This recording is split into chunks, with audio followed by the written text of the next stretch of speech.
Paris Direct, c'est votre rendez-vous derrière l'image. On prend le temps de décrypter l'info à partir de photos qui font sens aujourd'hui en compagnie de Marlène Panara de l'équipe d'Info Migrants. Bonjour Marlène. On va évidemment revenir sur ce retour de reportage, retour de terrain. Depuis 3 mois, des dizaines de migrants sont bloqués dans la zone tampon contrôlée par l'ONU qui divise l'île de Chypre en deux. Des exilés iraniens, afghans, camerounais, syriens ou encore somaliens, parfois des familles entières, vivent dans cet endroit dans des conditions extrêmement précaires. Et vous, Marlène, vous avez donc pu vous rendre sur place. Vous êtes revenue avec un reportage, une photo, c'est d'usage. On va la voir à l'écran en plein pot. Cette photo qui nous dit quoi exactement ? Oui, alors sur cette photo que vous voyez, on voit le camp de migrants d'Aglandia. C'est un camp qui a été improvisé un peu à la hâte par l'ONU, qui a installé là, on le voit, quelques dizaines de tentes blanches comme celle-ci.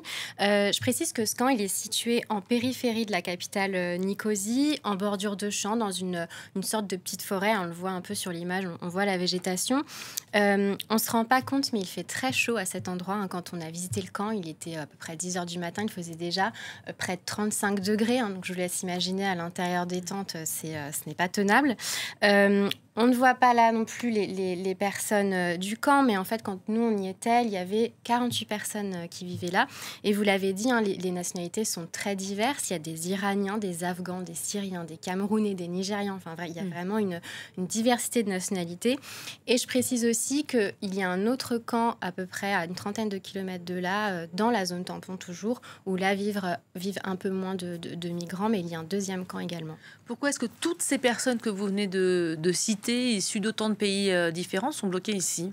Alors, toutes sans exception ont été refoulées par les autorités du sud de Chypre, Chypre qui est membre de l'Union européenne depuis 2004. Donc, en fait, les autorités n'ont pas voulu laisser passer les personnes dans le sud, puisque ces personnes n'avaient pas de visa.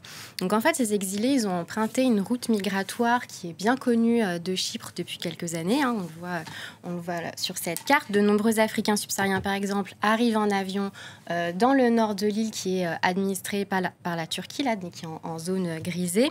Et puis, ils traversent ensuite à pied la ligne verte, c'est l'autre nom de la zone tampon, qui sépare l'île en deux. On le voit là sur les petits pointillés. En fait, c'est ça la zone tampon, la ligne verte.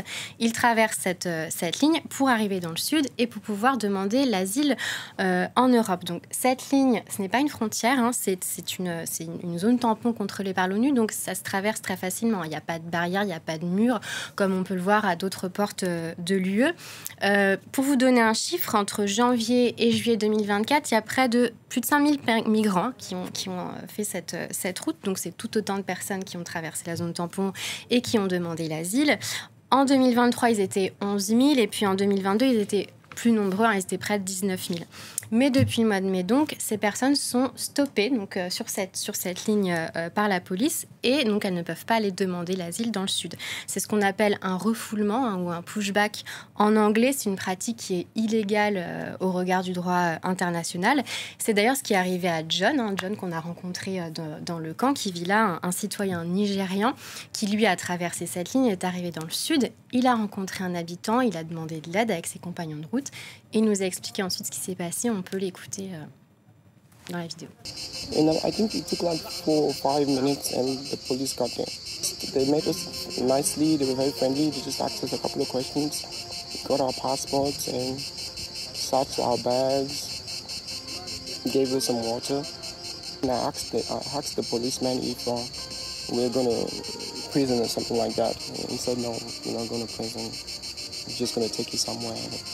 Okay, and then we got in the vehicle and they drove us off and brought us here. Est-ce que vous avez eu d'autres témoignages du même type? Oui, le témoignage ce que nous a raconté John, en fait, tous les migrants qu'on a rencontrés dans le camp nous ont fait le même récit, à quelques détails près. Ibrahim, un Soudanais qu'on a rencontré, nous a raconté lui aussi avoir été arrêté par la police dans le sud. Alors lui, son arrestation a été bien plus violente, parce que les policiers ont ordonné à Ibrahim et à ses compagnons de route de s'asseoir et puis ils les ont tenus en joue avec leurs armes. Donc ça l'a quand même beaucoup marqué. Et puis ils les ont forcés, toujours en les menaçant avec leurs armes, de rebrousser chemin. Donc c'est ce qu'ils ont fait. Ils sont repartis du coup plus au nord et puis ils ont longé la ligne la ligne verte, pardon. Ils ont marché plusieurs heures en pleine chaleur, sans eau ni nourriture, pour finir dans cette zone tampon et puis être pris en charge par l'ONU. Aujourd'hui, Brahim, il attend que la situation elle se désamorce. Il souhaite demander l'asile à Chypre. Il veut construire sa vie dans ce pays. Ce jeune homme, il a fui la guerre au Soudan. Je rappelle qu'il y a depuis 1 an et demi un conflit meurtrier ravage le pays. En 14 mois, il a fait plus de 60 000 victimes civiles et a plongé la moitié de la population dans une situation d'insécurité alimentaire très grave. Voilà, donc ces jeunes notamment qui sont en quête d'un avenir meilleur, notamment à Chypre, vous nous le racontez. Il est fait de quoi le quotidien dans ce camp? Alors, les exilés, ils sont hébergés, comme on l'a vu sur la photo et puis sur les images, dans des tentes blanches du HCR. C'est le Haut Commissariat aux réfugiés de l'ONU. Ils sont dans ces tentes par petits groupes, entre camarades ou en famille. L'ONU et les ONG sur place leur fournissent 3 repas par jour et puis évidemment de l'eau potable. Il y a aussi quelques toilettes. Il y a une cuve d'eau. On la voit ici, c'est l'unique cuve d'eau du camp. Alors là, on ne se rend pas compte, mais c'est envahi de moustiques, de frelons, d'insectes. C'est assez précaire.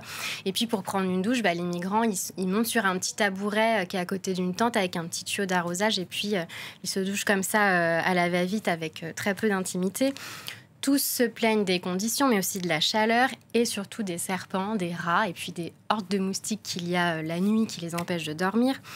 On l'imagine, cette situation, elle ajoute beaucoup de stress et d'angoisse à des personnes qui ont déjà vécu en fait des situations très difficiles dans leur pays, qui sont souvent victimes de violences, qui ont été victimes de trafic. Donc ça ajoute de l'angoisse. C'est par exemple le cas de Sadat, un Afghan qu'on a rencontré qui avait 20 ans, qui était avec sa famille dans le camp. Sadat est arrivé il y a 3 mois, donc c'est lui, ça fait déjà 3 mois qu'il est là, qu'il vit sous cette tente. Il est venu avec sa mère et ses 2 sœurs. Il a quitté l'Afghanistan pour que ses sœurs puissent continuer leur scolarité, puisque depuis mars 2022, en Afghanistan, les jeunes filles n'ont pas le droit d'aller faire des études secondaires ou supérieures. Donc, c'est pour ça qu'ils ont quitté le pays. Évidemment, la déception est immense pour lui parce que il ne sait pas ce qui va leur arriver. Est-ce que vous avez pu obtenir, j'imagine que vous avez cherché à joindre les autorités, est-ce que vous avez obtenu des réponses sur ces situations? Oui, alors on a demandé au ministère d'immigration pourquoi est-ce que ces personnes étaient bloquées. Je vous cache pas que ça a été compliqué d'avoir une réponse. On a fini par l'avoir. En clair, le ministère nous a assuré, je les cite, être en constante communication avec l'ONU pour résoudre la situation. Donc on attend une issue. L'ONU, elle, de son côté, elle exhorte le gouvernement à faire quelque chose, à accueillir les migrants. Et surtout, elle nous a dit que vraiment l'état de santé, et on l'a vu de ces migrants se dégrader de jour en jour, comme je l'ai dit, sur leur santé mentale, cette situation d'angoisse et la situation de vie, ça vraiment a des conséquences sur leur santé mentale. Et puis, l'Union européenne aussi a dénoncé cette situation. Le 8 août, un porte-parole de la Commission européenne a rappelé à Chypre, dans la presse, ses obligations en matière de droit d'asile. Donc, pour l'instant, sans succès. Il a déclaré, entre autres, que Chypre était un membre de l'UE et qu'à ce titre, il devait fournir un accès à la procédure de protection à ces personnes et que c'était un élément important du droit d'asile et de la Convention de Genève. Il y a donc des condamnations. Alors pourquoi est-ce que le gouvernement persiste à empêcher ces exilés d'accéder à son territoire? Alors on a posé la question à des ONG, aussi à des spécialistes de la politique chypriote. Personne, en fait, ne comprend vraiment cette stratégie. Là, on le voit, c'est l'intérieur d'une tente. Une chercheuse que nous avons interrogée avance une piste politicienne. Elle dit qu'en bloquant ces migrants, le gouvernement, qui a été constitué en 2023, donc c'est quand même assez récent, voudrait afficher une position ferme auprès de la population face à l'immigration. Mais paradoxalement, en fait, le pays continue quand même d'accueillir quelques demandeurs d'asile au centre d'hébergement de Pournara, qui se trouve, pareil, pas très loin de Nicosie, à quelques kilomètres, même si ces arrivées, elles sont très rares ces derniers temps. Vous avez eu l'autorisation de visiter ce centre. Quelle était la situation sur place? Oui, on a eu l'autorisation d'aller dans ce centre.